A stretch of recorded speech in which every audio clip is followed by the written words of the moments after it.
Robin Hood's supposedly for the people, but really they're just robbing the hood. Like they're not doing shit. Like, Bars, you got bars.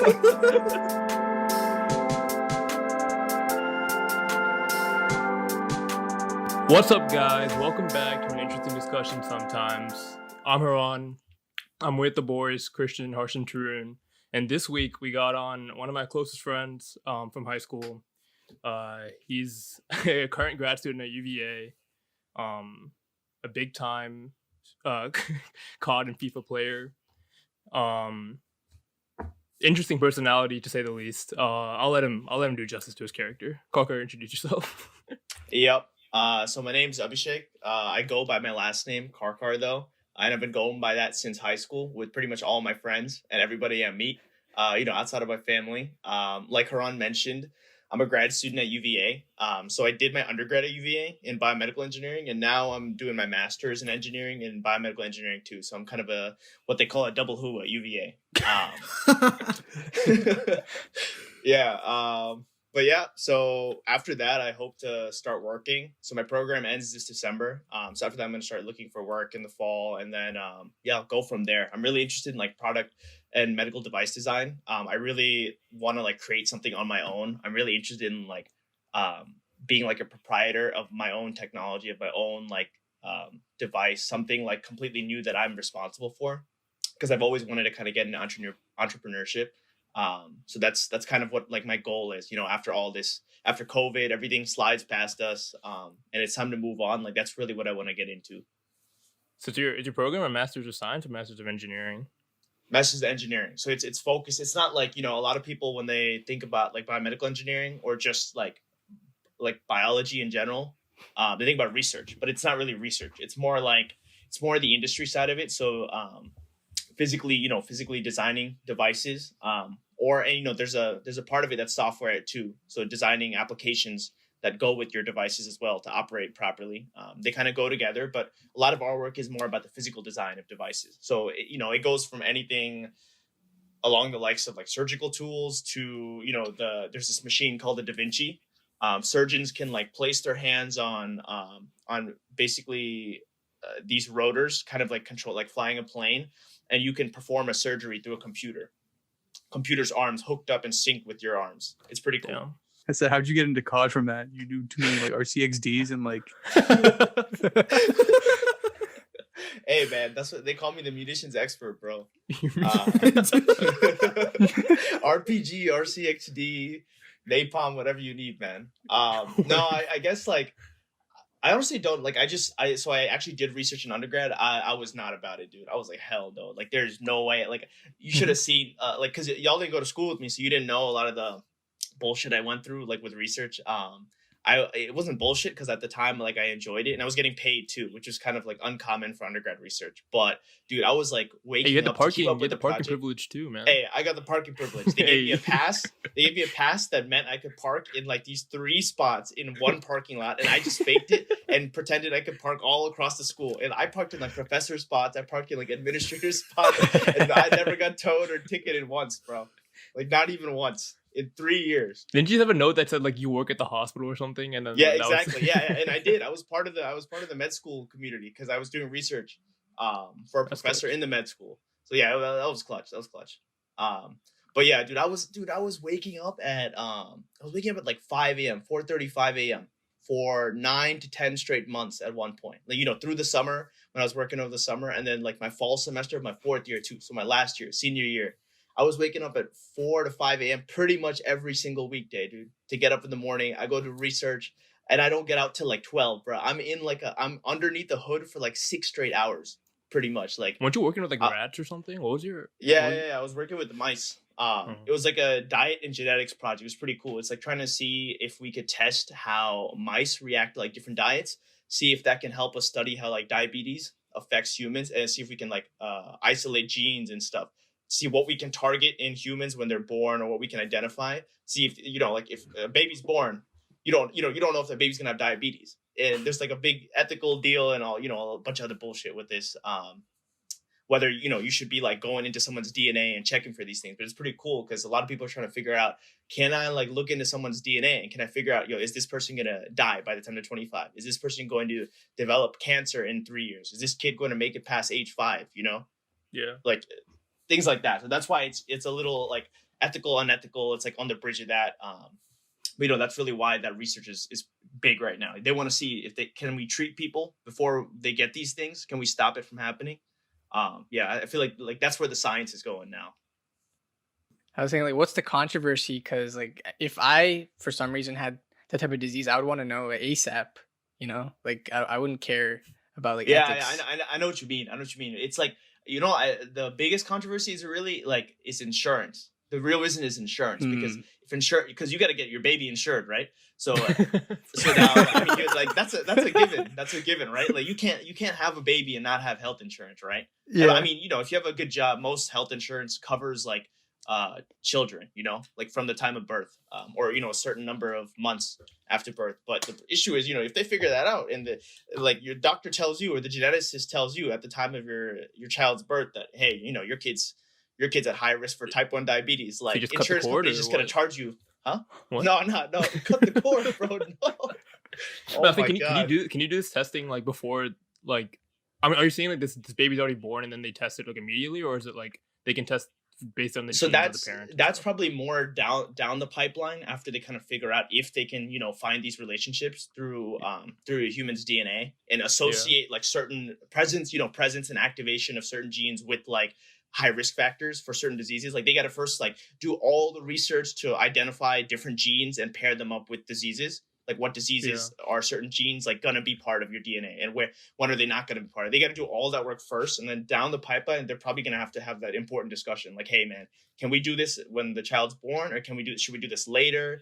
Like, it's an important thing to have, because with insurance can charge you whatever they want, right? Insurance isn't going to want to, like, your insurance company, it doesn't matter if you've got like Kaiser Permanente or you got like Medicaid, man, like regardless, they're going to want to charge you more if they get a result from your geneticist saying you're going to get type 1 diabetes by age 5. That's one of the most expensive, like non-early terminal diseases. Like to survive through insulin is ridiculous, right? Y'all probably know.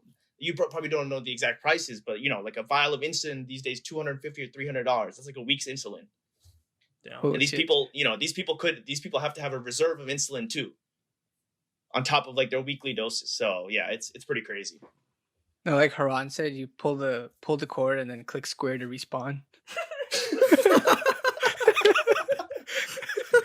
No, the only reason I was asking is because like I feel like that would be the controversy if like you decide to like have an abortion or something because you know that your kid might have like something like this, but then it's like, do you want the chance, like they don't want to give them the chance to maybe like survive it, and maybe that's like there could be controversy there, Yeah, but isn't there like another controversy with like, I think it's called DNA splicing, where like you pretty much decide the genetics of your child. You like it's dead ass like a character Build a bear? creation. Yeah. No, like pretty much it's like a video game where you decide it is, all the traits of like this kid that you're gonna have. I mean, obviously this is in the future, but it's like rich people are gonna be like, oh, I never want my kid to have like allergies to anything or like all this shit. No, yeah, that's like an even more fucked up and unethical. Like, I mean, in my opinion, it's unethical, to change a human being like that. But I mean, we see movies and shit all the time where people, like, I mean, we see movies that are solely based on like people getting special treatment, medical treatment, like there being like technologies. Like I'm the movie I'm thinking of right now, I can't think of the name right now, but it was like this movie where humans built like an ark in space. And all the rich people lived there while all the poor people just lived on actual Earth, and Earth was like dying, right? But like in that movie, they could like cure cancer like by putting you through. I guess. Yeah, exactly. Like I forgot what it's called, but it's like they could put humans in a machine like and scan the cancer. Yo, out of them. Like, I know what you're talking about, but I forget. You know what I'm talking about? Let me look it up. It had Matt Damon in it. It had Matt Damon in it, bro. Matt Damon went to like he Arrival? Was it? No, it's not Arrival. Arrival was it Tom Cruise, I think. Oh. Let me look it up, because like Matt Damon was like this badass. And he snuck up. It's Elysium, bro. Elysium, yeah. That was a movie. Honestly, like I feel like sci-fi movies are also part of the reason why I'm like kind of interested in this kind of science. Because I feel like there's going to be a lot of cool stuff going on in the next like 25, 30, 40 years. Like in medicine, but even beyond that, like all the cool things we're seeing now with like self-driving cars, like stuff like that is going to be happening, you know, in every part of the science in our world. I want to kind of like hop in on that. And I feel like you're definitely involved in probably one of the more interesting fields of like work in like the coming years, I think, because like I feel like I hear like everyone doing BME, but I feel like also half those students like end up going to med school because like, it's like a backup. It's a good backup option if med school doesn't work out. The other half I feel like do crazy shit when they like graduate. It's got a lot of prestige. I think that's the biggest reason why so many people do it, even people who aren't really interested in the, you know, in going down that line. But yeah, it's definitely, there's a lot of room for growth. There's gonna be some really big things happening. So yeah, if you guys don't know why you like it between COD and, you know, BME, both have a lot of prestige. Oh my god. Yes, sir. You already know, dude. I swear, if I kept on playing the amount I did, like you know, before I met Haran, like before high school, I barely played FIFA. Like I had the games and stuff because like that's how Haran and I got really close. That's one of the reasons. Like we played so much FIFA. We're just addicts, but yeah. Like no, we were literally addicts back then, man. You saw us like oh man, you saw us putting money down for like the coins, right? We literally bought coins like with actual money. Like whenever I think about video games and I think about people doing it, there's no bigger there's no bigger disrespect for yourself than buying coins with real money for in-game content, bro. Dude, I swear, if I kept on playing, I could have been like, I legit could have like at least tried to stream. Because back then, I thought it was better back then than I am like now. And now I probably play even more than I did back then. But yeah, like COD's always, I don't know, man. COD's like, dude, I don't know what I do without video games, bro. Like, I don't know about you guys, but like, especially now, bro. I completely feel that. Like, can you imagine no video games and being stuck at home like this? Like, I have nothing. Like, dude, I've already maxed out Netflix, but there's nothing left on Netflix to watch. It's prestige Netflix. I'm splitting Disney Plus too with people, and like I maxed that out too. There's nothing good on there. Like, there's nothing left. I gotta go to Hulu. Have you seen WandaVision yet? I still have yet to watch it. Oh, don't even get me started on that garbage show, man. WandaVision, dude. Yeah. I mean, okay, yeah, I shouldn't say it's garbage because the show's just getting started, but dude, 2 episodes in, I feel like I'm watching like a 70s sitcom. Like there's nothing Marvel in that entire show. It's a joke. Isn't that the point though? Isn't it like not supposed to be something completely different? But they can still progress the story a little bit. But fucking 3 episodes and the same thing happen every fucking episode. It's literally 18 minutes of bullshit for 2 minutes of something. Like a very little portion of the actual story. Yeah. Exactly, dude. It made no sense. I got kind of triggered during the second episode, bro. I just zoned out and I came back to it, and they were doing a fucking magic show on like a stage. I don't want to spoil it too much. They were doing a magic show on a stage, and I was like, no, I'm done. I lost my shit, man. I'm not watching this anymore. And then the first 2 episodes were in black and white too, but finally we got some color in the third one. Dude, that pissed me off so much, man. I just wanted a decent, like, normal show to watch. I didn't want none of this like nonsense. Like, imagine someone pay like what is Disney Plus, like $10, $15? It's like dude, it's $7 like right now. It's $7. Yeah, it's $7 right now. It's gonna be $10 though in a couple months. They're increasing it. All right, imagine paying fucking $7 for Disney Plus to watch WandaVision, and then you turn on the first episode and it's not even in color, bro. That's what I'm saying. That's what I'm saying.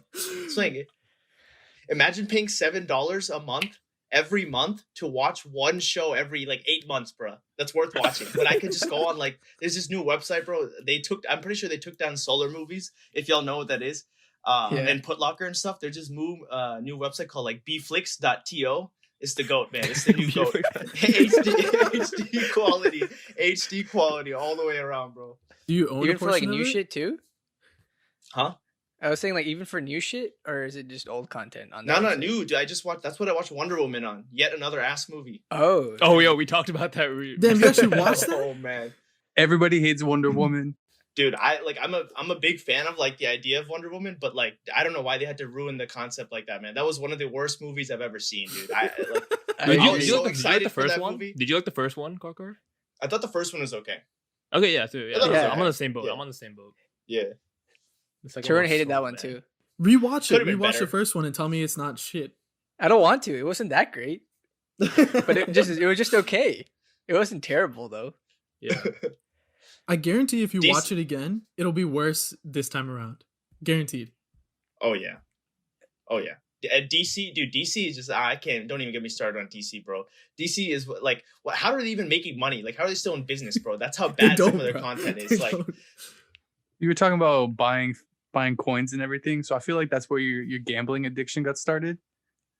Yes, sir. I wouldn't call it a gambling addiction. I do have. I will say I have a couple of friends who may be getting to the addicted part for sure, though. Like, but yeah, no. That's actually more recent. I started. So I guess mainly because quarantine. I'm running out of shit to do, man. I swear that's really the only reason. Because otherwise, I'd never like put my money on the line. But I mean, I already kind of started with me investing. I've been investing in crypto for a few years. And then like a lot of my friends started investing in stocks and like especially with all this bullshit going on right now, people started doing options too. So I was like, hey man, I just watched a lot of games. Like FanDuel's got this deal. They just opened this sports book in Virginia. So now I got like 2 different apps. I'm on 2 different sports books and I just like bet every day on like the NBA games. Gives me something to do. I put like a couple dollars down. They gave us like a ton of free money. Which is also why like there's no chance of putting my own money down on this. But while I got the free money from the house, I'm gonna keep it going. I don't know. It gives you something to do. Like if it was my own money, there's no way, there's no way I'm like risking my money. But it's fun, dude. It gives you it gives you a reason to cheer on like all these useless games. Like, do I really care what's going to happen? Do I really care about the Mavs and the Jazz game? I mean, it's a decent game. Like, but then you take like if the Pistons and the Hornets are playing, bro, you really think you give a shit about that game? No shot. But if I make $100 off of it, I'm down. Like I'll watch 10 minutes. Do you think you have the ability to like pull out of the take your money out if like you're like on a hot streak or something, or like if you're will you ever get comfortable with the winnings that you have? Yeah, no, for sure.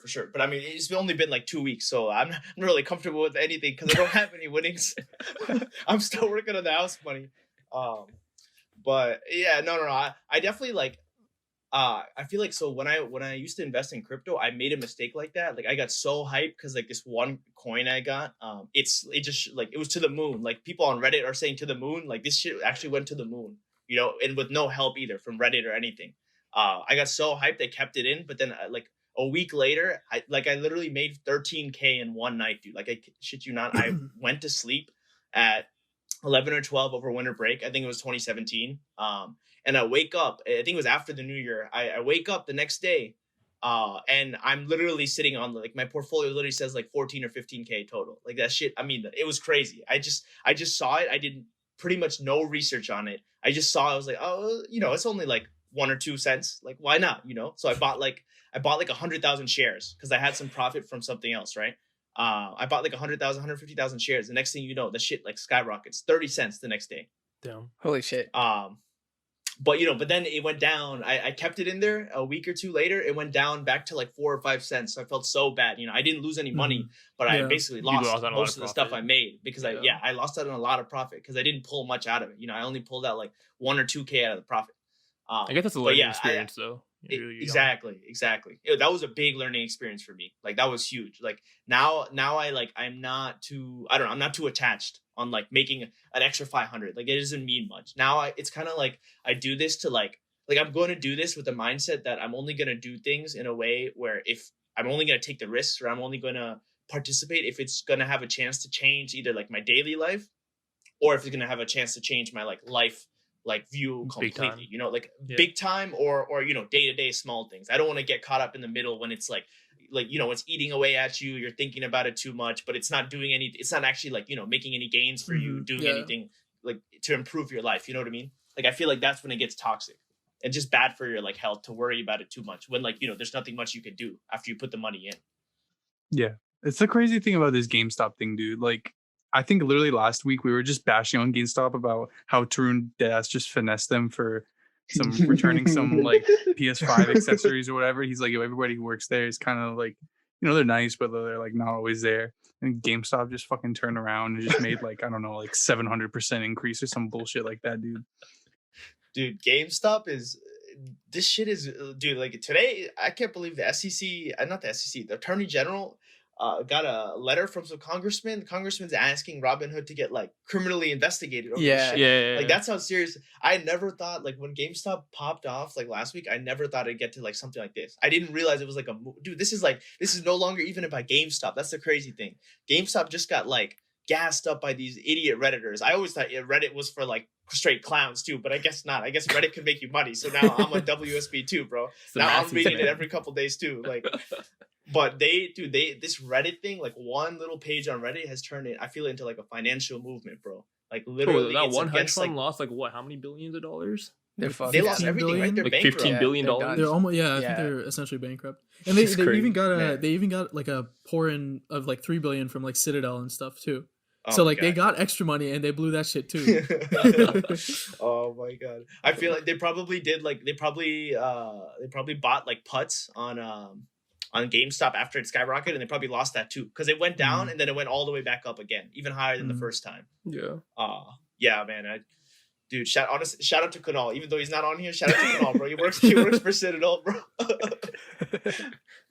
Yeah, man. I think it's like a movement. Like I was talking about this with one of my friends the other day. I think it's a movement between the rich people in this country and I don't want to say the world yet. I don't know if it's that big, but the rich people in this country and the poor people in this country. And when I mean poor, I mean like compared to the rich, even like upper middle class people could be considered poor, because that's how rich these people are. Like if you take a look at, most of us are upper class, middle or middle class, like, but if you compare us to them, like, we're poor, we have what we need to survive and live comfortably, but we're poor compared to them. And I feel like all the people at our level and even all the people beneath us who are just trying to like make a quick buck or, change their lives with this kind of stuff, right? With investing.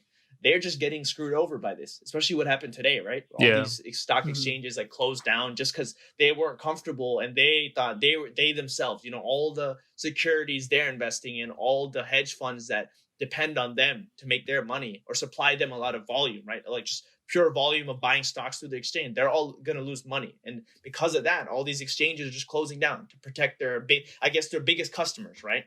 I think now what they're realizing is their biggest customers doesn't have to be one single company. It can be an entire movement of people. It can be an entire group of people. And that's everyone, literally an entire class of people in one country. Like for us, America, the entire middle class. That's so many people. And if they're all getting in on this, they're not. But, if they're all getting in on this, it's going to become a huge movement like it is.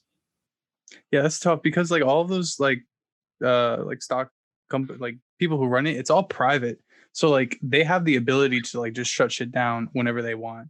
There's not really an accessible, like normalized, like public one, where, I guess it kind of defeats the purpose a little bit, but like, because everything's so private, like if you're like biggest market and they're like, yo, we don't like what's happening in these other like trading sections. And then they could just be like, all right, yeah, we're going to shut it down because it's not helping us directly. There's not like you get too much oversight, you get too much like government oversight and involvement, then people complain about that. And then you get too little. Like I think what's happening right now, I personally think is a little less than what it should be because they're getting away with this, we'll see in the next couple of days, what happens. Cause after I saw that letter from, I forgot who the congressman was, but filed a letter asking the attorney general to investigate Robbin, right? And through them investigate also like Citadel, which owns like many hedge funds, and they owned Melvin Capital, the one that got really like fucked, But yeah, like we'll see what happens because I don't think it's over. I don't think this whole like, I don't want to call it abuse because it's not abuse, but I don't think this whole like shift in the market or shift of the market is over. And I don't think like this fight, the legal fight is over too. It's just getting started. Like, and who knows if it's going to actually have any credibility behind it. Cause like at the end of the day, like, I even saw a Reddit post about this. Apparently like Vlad Tenev, the guy who went to our high school, the co-founder of Robinhood, he apparently one of his employees overheard him having a call with like Sequoia Capital, it's like another hedge fund, a couple other hedge funds, and the White House, like receiving instructions or demands or requests to close their trading on like all the stocks that that are all over Reddit, all over WSB. I saw that on Reddit today. I was like, wow, man, like this is all behind doors. We wouldn't even know if this person didn't like risk their job and risk everything to tell us. And two, like this shit actually happens. Like all this manipulation, it's very easy. Like we would never find out because everything is encrypted. It has so much cyber security on it. There's no way for us to like delve into all their back dealings. Like it just happened all behind our backs. Like that gets me thinking like there's so much else that also happens behind our backs that maybe doesn't need to happen in government, in like just in every department of the government and how it's in our lives, you know? I like how the government needs to spy on us, but in reality, we need to spy on their fucking shady asses making deals behind our backs, bro. Yeah, that's what I'm saying, dude. But they just have the power to do whatever they want, and we're like puny little bitches, basically. 100%. So we can't do anything. Even in the case of like this GameStop shit, right? Like the fucking big guys, these hedge funds have so many billions and billions of dollars, right? Yeah. Like, this is the first time, I think, in history that we've actually even had a chance against them, right? But I actually don't think anything will happen, even if the government investigates them. Like, like I'm thinking about like how was it Jordan Belfort? Like, you know, that man's got investigated. He went to jail for a bit, but he came back out and he's still rich now. You know what I mean? Like, like that's the same sort of about his ass. Yeah, like that's the same sort of like equivalence I see that's gonna happen. Like I don't really necessarily like. Yeah. Yeah, I don't see anything changing because like if this happens again, right? Let's say like I don't know, people were talking about like AMC, right? Let's say AMC shoots up like crazy, right? What the fuck is stopping Robinhood and Ameritrade and everything else from just like stopping people from buying that stock again? You know what I mean? Like there's nothing. I know, yeah. And this time they can sort of predict it because there's goddamn like 5 million people in the Reddit now, and so they're just monitoring that shit like it's a fucking. Like it's like some sort of like cult shit, you know what I mean? They're just monitoring it, and then as soon as they see some dude like post like, "Oh, invest in SPY or some shit," like then they'll just close SPY, like you know what I mean? I don't know. It's like it's pretty crazy the power. What is it? The power balance, I guess. It's like heavily weighted in their favor, no matter what. If you guys didn't know, Tune was on that initial GameStop wave, so you know he made a little. Profit did you? That. Oh shit! Did you like buy calls on the stock, or did you buy the stock itself? I just bought the stock itself. Yeah. Did you like? Did you hold on and stuff through all this? Like, I sold today. I sold today. I sold today. I did pretty well. Nice, yeah. Let's go. Yeah. Let's go. See, how did you find the page? Like, out of curiosity. Like, was it big at the time, or was it still like small when you first saw it? So actually, what happened with me is I've been like on like a financial wave myself, like trying to just take control of like my finances and set myself up right for the future. So like 401k, a Roth IRA, like I'm thinking about all this different type of stuff, right? And my brother and my dad are both pretty big into investing. And so recently I told him like literally like 2 weeks ago, might have been the week before all this GameStop stuff. I was like, yo, I want to make like a Ameritrade account and like start trading. Like, what should I do? And he's like, oh, just join this like Reddit, just like read. Like you'll see a bunch of AIDS givers, but like read there's like a few like very knowledgeable guys. Like try to find those posts and like just see what's going on, and then like you know like look at stocks and see how they're performing, and depending on that, like you can decide on what you want to invest in, right?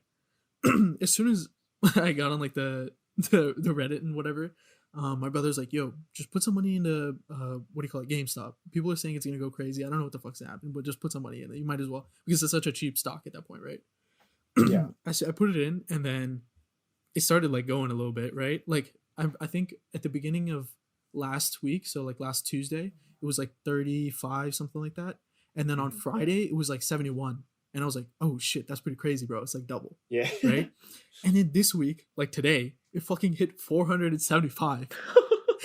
God. At the beginning, like last Tuesday, the Reddit was at like, I think 2 million people or like 1.7 million, something like that.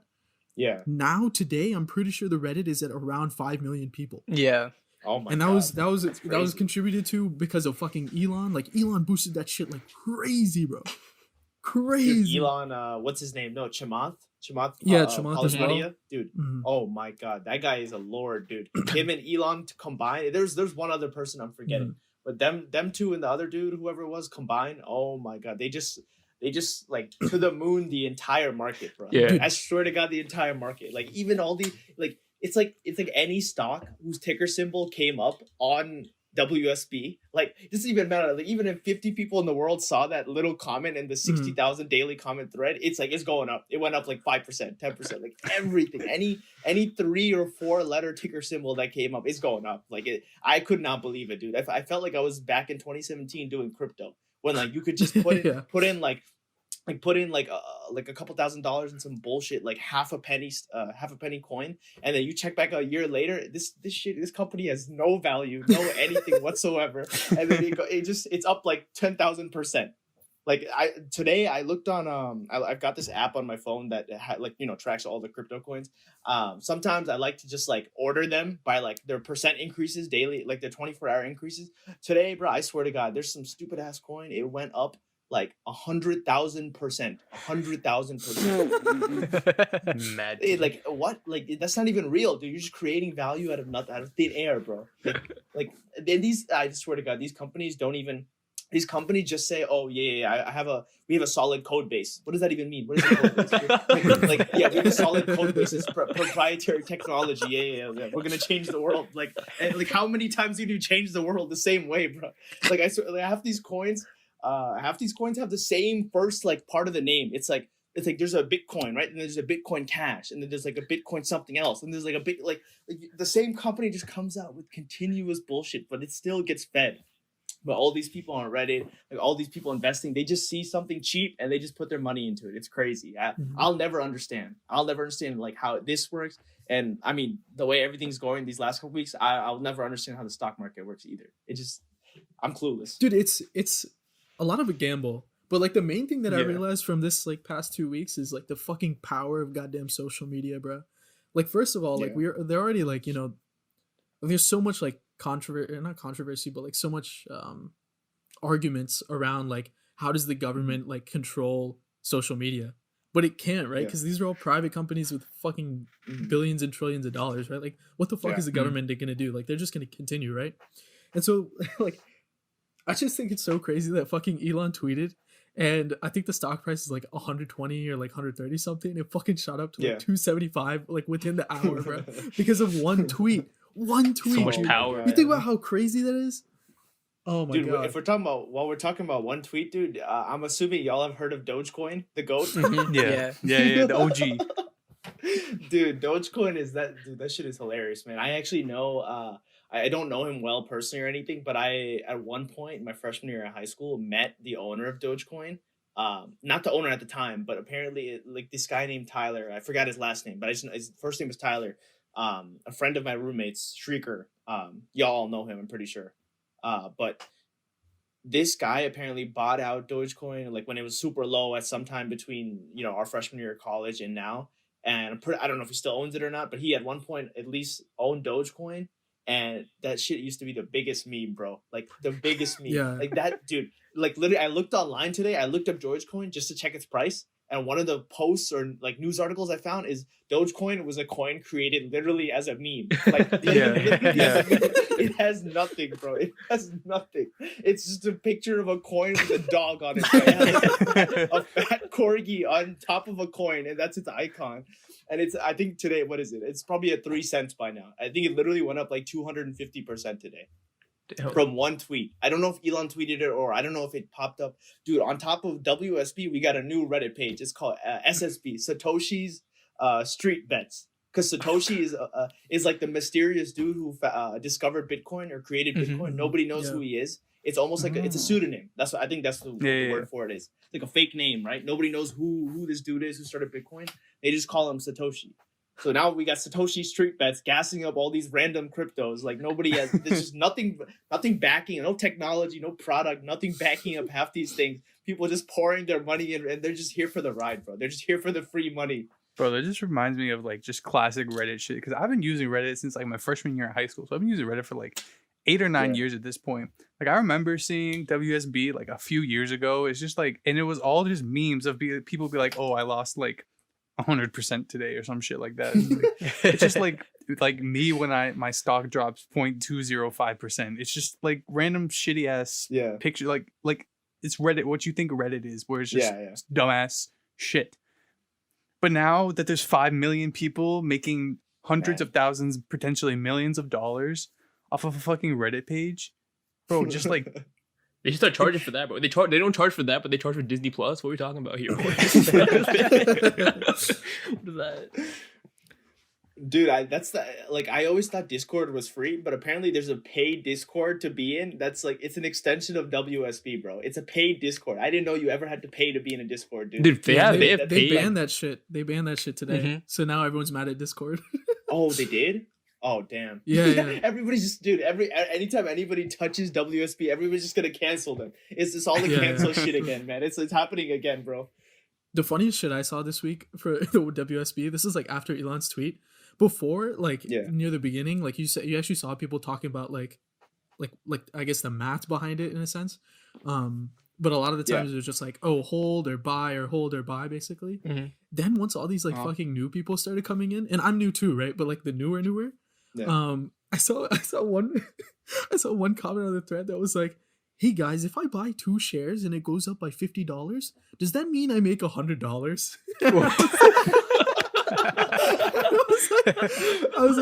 I was like, these are the type of people that are fucking making GameStop go up, bro. Oh my fucking god, dude! Wait, do you have to be like a certain age to open like an account on the app, or how does it work? It's just 18, I think. But I think if you this sounds like a high schooler or like a middle schooler trying to get involved. You know, like I think trying to raise the funds for that PS5 purchase. You know, I think if you have a parent's like permission or whatever bullshit, you can just sign up under their name and just put money in under yours. You know what I'm saying? Oh yeah. Like no one's Robinhood. I think Robinhood's super lenient with that, bro. Yeah. Robinhood's supposedly for the people, but really they're just robbing the hood. Like they're not doing shit for anyone. Like they're not doing shit for the little guy, man. Now I wanted to make one point about the paid Discord, because you know Kalka mentioned before like how like there's like an ultimate team on FIFA where like a market of itself. They literally have a paid Discord too, for like where pro traders on like Ultimate Team will like post tips, and like they'll like pay. They'll have like paying people pay like subscriptions to like listen to these guys and like make coins in the game. Haran, drop out a Stanford. Haran, just do that, bro. You'd be good at it. What? Just be on the paid Discord, bro. You get so much money off that shit. I'm not gonna pay money to make money. No. You'll be one of the people that you gotta supply. You gotta be supplier. You gotta be supplier. You'll be giving out the knowledge. That's so much effort, bro. Dude, but that's why you drop out of school. Yeah. Who needs Stanford? I actually wonder how much people make off it. Like all these guys have like foot trading in like their names, like their like official accounts. Yeah. Dude, you know the funny thing is, like, if they didn't, I think I don't know when they did it. I don't remember, but you know how like EA changed their like in-game market or whatever, like, the way you buy players and stuff, and they like limited so you can't max out like fucking like Dusan Tadic to 1 million coins or something like before that. If we'd actually like put in effort, especially you, because I remember when when you're in high school, you used to like trade and try to make like hella coins, buy packs that way. If that was still going on, dude, I swear you could just like make your own website and sell coins. You could just sell. Dude, coins you could just for farm, actual profit. And then, dude. No. 100%. So that's something I looked at, because for those of you who don't know, like I've been playing FIFA a lot thanks to Haran for like 3 years, and so on Ultimate Team, like every pack has like a value of coins, right? And there's also like a money equivalent to it that you can like just buy points and just like throw it on the game or whatever. And I've been saving packs for like this huge promo that they're running now. Like I just haven't opened any packs. I've been saving them for a long time. I just did some grinding or whatever. And they had these spreadsheets you can make to just see like how much value your packs have that you have saved up. Yeah. I did the spreadsheet yesterday. Dude, if I don't know, it wouldn't work like a like to like, but if I were to get like the points back from all those packs, I would have over $500 worth of packs. Oh my god, man. Saved up already. Jesus. Dude, EA makes so much fucking money, man. It's ridiculous. Bro. And to think about, like, I could have all of these packs without spending any time in the game and just spending $500. Like somebody who didn't put any time into the game. It just was like, all right, I'm gonna blow $500 on FIFA. That's literally what streamers do, bro. There's fucking people that stream and blow like apparently $1,000. I learned that when you do that and you're a content creator, you can actually use those as tax write-offs. Oh, what? Shit. Yeah. Are you serious, dude? All these I didn't know that. YouTubers that buy on foot packs. Are you Yo, you know, like Harry, he's probably spent like $1 million on like packs, right? But with tax write-offs, how much he's making from like the actual videos and stuff, he's probably only paid like half that, maybe. That's what I'm saying. Look, that's crazy. Microtransactions in games, you can just manipulate it so you can just write it down as a fucking job expense or some shit like that. Dude, oh my god, man! Wait, hold on, back up. Harry spent $1 million on packs. Bro, I saw over the years, 100%. Yeah, over the years. I saw a video recently that was like for FIFA 21. I'm pretty sure, and I think Josh asked him like, "Ayo, like how much have you spent on PAX this month?" And he fucking said 30K. Oh my god, bro. 30K, dude. I'm looking for 30K to get out of my student loan. 30K for PAX, bro. What the? Dude, that's what I'm saying. Like, why not just fake it, bro? I would totally fake it. Oh dude. my Fuck that. God, fuck spending dude. 30K. I guess he was opening on stream and stuff though, but Speaking of streams, we have a segment every week where we do a stream of an ad, and that makes us money. And so we're gonna take that time right now. We'll be right back. All right, guys, welcome back. And I guess it's time to become a streamer, right? Because we want all that nice money, and we don't want any of this poor podcast money anymore. Dude, maybe it's just time to become a streamer, man. These homies are just playing video games and living the life. dude, these fuckers are doing it with Pokemon cards and shit too, bro. People are dropping like mad money on Pokemon cards recently. Man, I used to collect. I actually had a huge collection when I was a kid. Like I mean, I'm talking about like 3,000 or 4,000 cards. Like you know.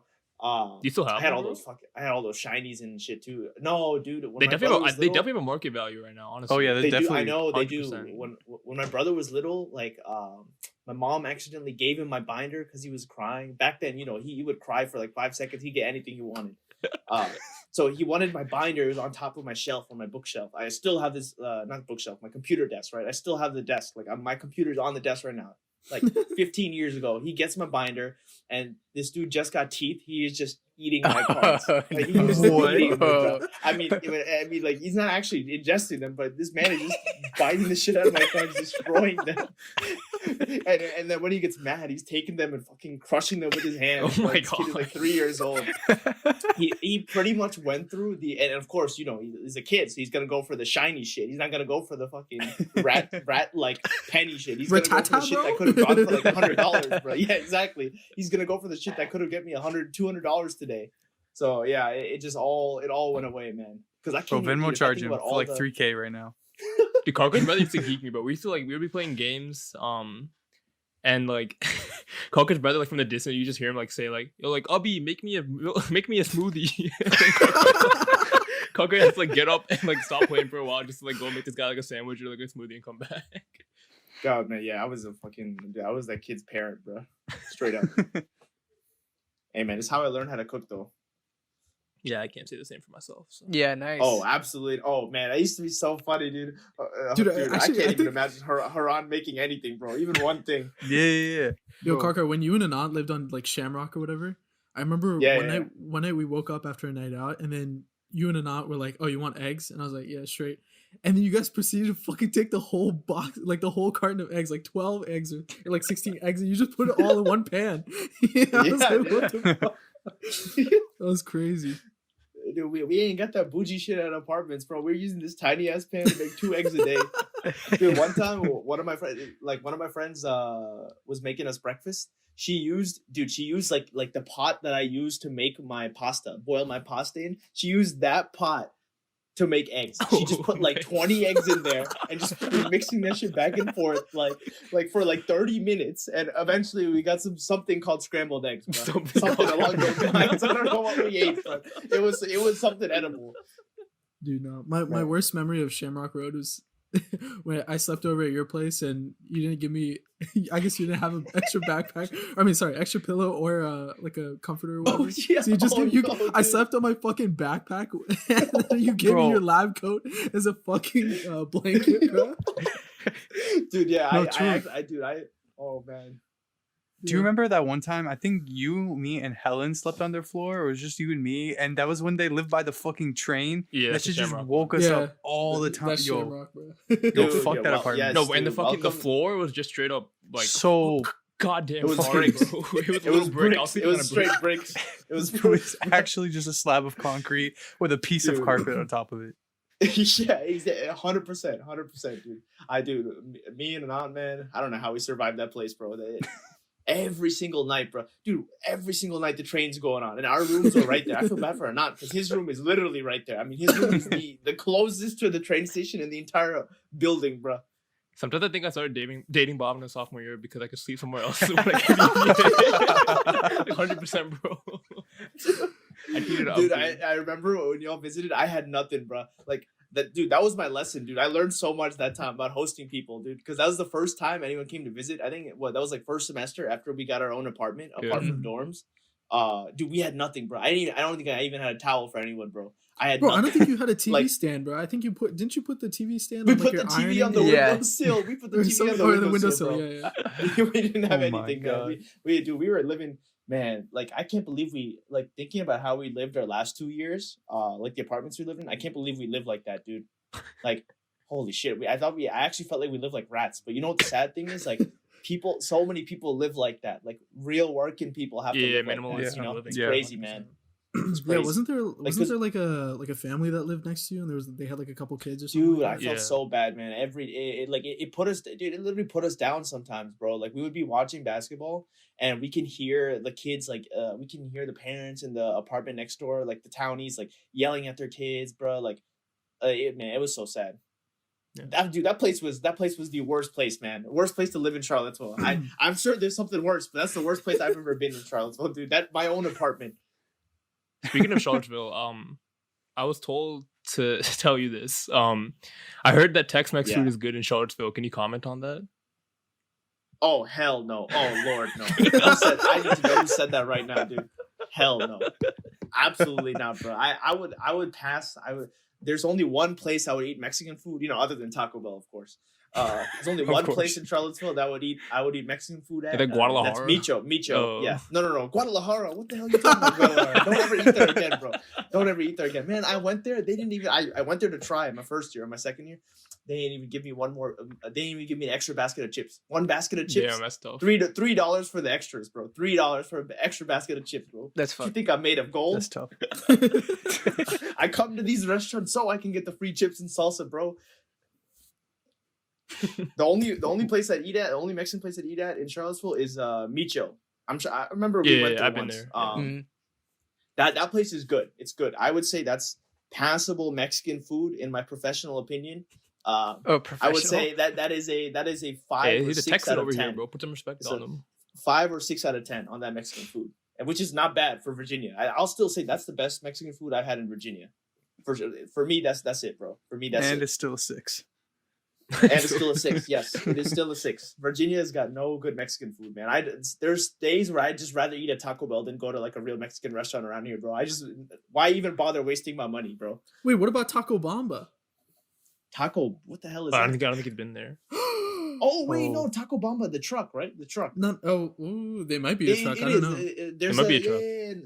And it's not a truck. It's like a mom and pop like stand, kind of like it's like a in the hole or in the wall kind of shop. I don't know if that's Taco Bamba, but there's another place like that, a taco place downtown in Charlottesville. Like it's pretty close to Micho too, like just like 5 minutes away. Oh, you're talking about the Taco Bamba is like in Nova, at least that I know. Yeah. Oh, I'm thinking of something else. I'm thinking of like a mom and pop from Charlottesville. No, that dumpling truck that you got at UV, that shit was fire though. I like that place. It was, dude. I spent all my. I can't believe half my dining dollars there. No, I never stayed till like Mondays at UV until like second semester senior year.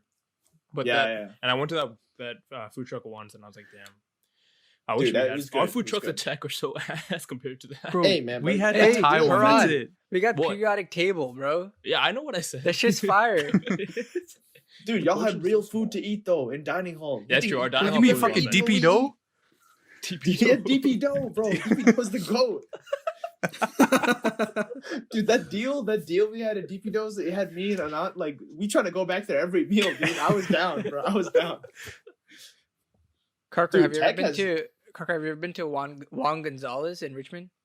Juan Gonzalez in Richmond? No way. I don't think. You should go. You should go when you go back to UV. No, just don't make a day trip to Juan Gonzalez. I highly recommend. See, when you say it like that, it's making me feel like I shouldn't go there. It's I don't think I want to anymore. It's Chinese Mexican fusion.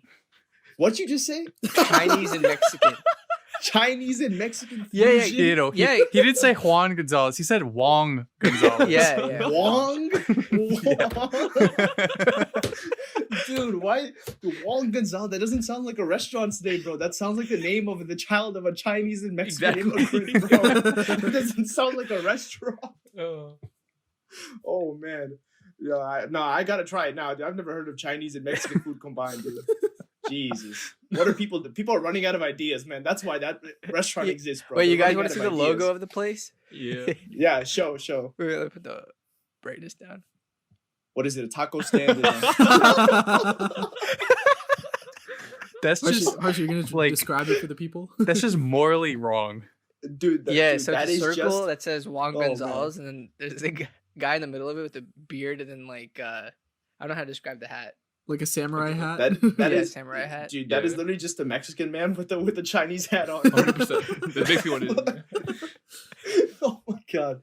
No, dude. Now I want to go and try. I will, dude. There's this one place in Richmond I really love to go to. I went there twice. It's called On the Rocks. It was like a brunch place. I think it was like downtown too. Actually, dude, that place is goated, man. I remember one time we went. It was like a dance comp. My cousin was performing at in Richmond, and we were there for like, or actually no, it was this was after. This was a couple of my friends. Y'all know Vicky too. Vicky was performing there. And we went to support him, and like a lot of the guys, like my year, and some of the guys older than me, we all went to this brunch place. The morning of the comp, right? We got destroyed, but that's some of the most fun I've ever had, dude. They had like a karaoke thing, and the karaoke thing was dead as hell. But like all of us got up there, we were all out of our seats the whole time, like dancing, screaming, bro. Like that place was like there were families there, dude. We just got hammered. Like we would not, dude. The booze was not stopping, bro. It was just we just kept on asking for bottles. Like we were having mimosas at one point. Me and my friend Avi, we just like went straight to the bottles, bro. We just asked them, skip the juice, bro. Skip the juice. Just bring us the bottle. Skip the juice, but just bring us the bottle. And they would give us bottles in ice buckets, bro. We just have these. Oh man, bro. It sounds like table service at a club, bro. What the fuck is that? That's what it felt, dude. That's what it felt like, man. Dude, we were definitely their biggest customers that day too. Dropped, like, I don't remember what the bill was. We definitely dropped like $600-700 there, easy. Probably more than that. Probably like dude. That was nuts. It was a lot of fun. I would definitely recommend going to that place. Because you can't find good, it's hard to find good boozy brunch places in Virginia. Like I honestly can't think. I know. I mean, Nova's dead, like overall, but even here, I can't think of anywhere like that. Speaking of the dance comps, you were like heavily involved in. It feels like everything. When you were undergrad. Yeah. I just wanted. I guess like. I think in undergrad, I just wanted a taste of everything because I felt like, after I leave college, and I think I was right about this, at least, for myself in my personal case. I just felt that like I wanted a taste of everything because I wouldn't get all these diverse experiences after, I'd have to create them for myself, which, that takes a lot of time, a lot of money, a lot of effort.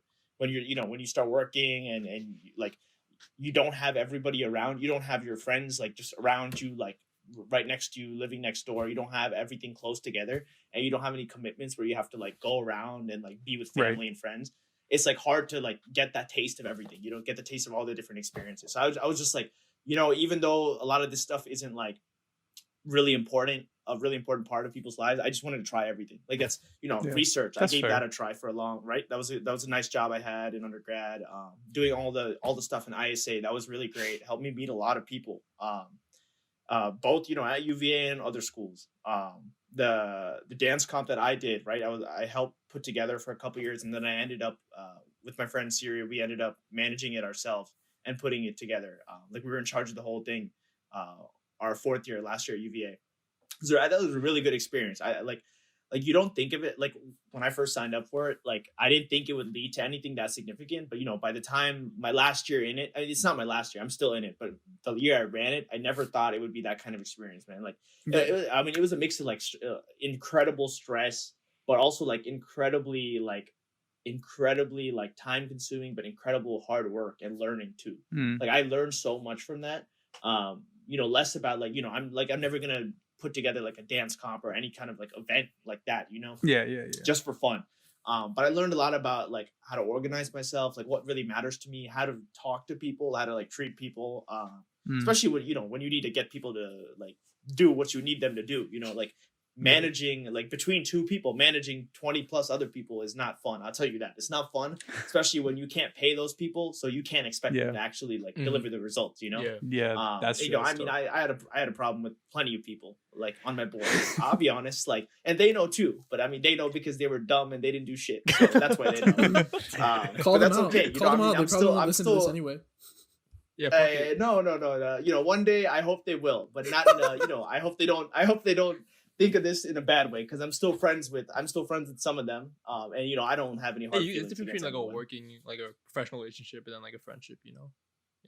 Yeah, kind of. Yeah, I mean, and I wouldn't like that sound. When you say it like that, it sounds like superficial, especially because I'm doing this with a lot of friends and just like random people I know, right? I'm not doing this with like people I would call colleagues. Like they're just my friends, Right. Like when you say it like that, it sounds really official. But I mean, like, you're in charge. It really isn't, right? Because like you're the head. Yeah. No, I know what you mean, but it really never like felt like that. But it, because the relationship was like that, it was super stressful, man. It was crazy because the amount of work you have to oversee, and like the kind of person I am, I'm a very like I'm slightly OCD, but I'm more than that. I'm like a perfectionist. Like everything I do that I'm responsible for, like if I wasn't responsible for it, then I don't know if I'd feel the same way. But putting on the dance club, I was responsible for everything. Me, Siri, and I were responsible for everything that happened. Like bottom of the line, if shit goes wrong, it's on us. It's nobody else's fault. Yeah. So in situations like that, even day to day life, like I'm such a perfectionist. Like I gotta have everything perfect. Everything that has my name on it, my stamp on it of approval, it's got to be perfect. No, I definitely don't envy you. Kind of the way I feel like working with friends or like managing friends would be like, I feel like it's hard because like sometimes like you want to like joke around and like kid with them, but then when shit gets close to the dedeadline, like you gotta make sure it gets done, and then it's like, how do I like turn on that thing? You know what I mean? Like I feel like me personally, like I don't know if I do well in like a situation like that. If I'm working with a lot of my friends and like I have to be the one that's in charge of a lot of them. Yeah, it was tough because a lot of the people I work with were younger than me too. That was the weird part. Like I wasn't working with so many people who are my year. The people in my year, I knew them pretty well. I was good friends with most of them, but a lot of people are younger than me, and like some of them looked up to me too, like for this as well as like a leader, but also as like a friend, like an older brother, like whatever, because I was good friends with them before, and I'm still good friends with them after. But it's tough because you got to get people to listen to you. Two, you got to get them to do a good healthy amount of work with no real rewards. It's the reward to yourself, whatever you think it is. There's no material reward they're getting for doing all this hard work, and we're doing all this for other people, not really doing it for ourselves, and we don't get any personal gain. If anything, Siri and I put in some of our own money across the board, to make all this stuff happen. Like we would like, I remember we threw a party to get everyone together after we selected all the liaisons and all our board. Once everyone was selected and we're all working together, we threw a party at my place, right? And that was all out of our pocket. Like we got our board, everything a little like surprise right before. We would get food. We had like a huge potluck that we all we covered ourselves, right? Shit like that, like it just, I don't know, saying all this, like it feels like it wasn't anything super official or big, but I did feel really invested, and I think I learned a lot from that whole experience. Like it's not like a typical way to learn it. A typical way to learn it would be like, you do like a project for school or like your internship over the summer. But this was like a big learning experience spread across a huge amount of time. A lot of stress, but I definitely feel like a lot of reward. I think that's why I put myself out there and tried all these different things. I know, y'all even came to like some of my events, like when I did social chair for ISA. I'm pretty sure you guys came to at least one, if not more. Haran, I know you and Harsha came to plenty for sure. Oh yeah, it's fun. It's fun like doing something and seeing that like other people having fun. At something you put together or because of something you put together. It's fun. It's fun, and it warms you up, to see that. To see, it doesn't have to be super hard work. You don't have to. The thing I always tell people is, or I don't really tell people, but I really believe it. Never find the time to tell people is like, it doesn't take too much to make someone smile. It doesn't take too much to like warm someone up, but yet people don't really like think of ways to do that or really care to do so. You know what I mean? Yeah. But I really wish people, across my life would do that. If everybody did that in the world, things would be so different. It's not hard to make someone smile. Even someone who's rich, someone who's poor, whatever it is, not hard to make someone smile. I really believe that. That's why everybody goes on WSB, Yes, sir. WSB definitely gives me a good old smile every morning. Well, I think that's about as much time as we have for this week, but we definitely want to thank Car for coming on. Is there anything you want to plug, Car? Anything at all? I don't think there's anything I want to plug. Just I will say, you know, I mean, I don't know everyone who watches your podcast. Like, I don't know people personally, but for you guys and for, you know, anyone who might listen to this, everybody stays safe. Don't take any risks right now with everything going on. You know, just be safe with COVID and all that. It'll be over soon, hopefully. You know, and just stay safe, man. That's the biggest thing, dude. Everybody can get through this. Nobody needs to get hurt. Nobody needs to like take a downfall from with everything going on, man. Just stay positive and stay safe. Everybody will get through it. It's not too long to go, you know. Thank you for having me on also, by the way. Oh, yeah, no, thanks for coming through. It's definitely thanks, a ride of experiences from top to bottom. Yes, sir. Just like my personality is a huge variety. Huge variety. This is the self-proclaimed master of the English language, by the way, guys. If you guys yes, sir. Going back to high school. Nobody can write like me. Nobody can speak like me. And I'll never let that go. Well, if you want to catch up with Car, we'll drop his Instagram real quick on the description of the podcast. So if you want to listen to what he has to say in the future. But as far as that goes, everything else, we'll see you guys next week. All right. Bye. Appreciate that.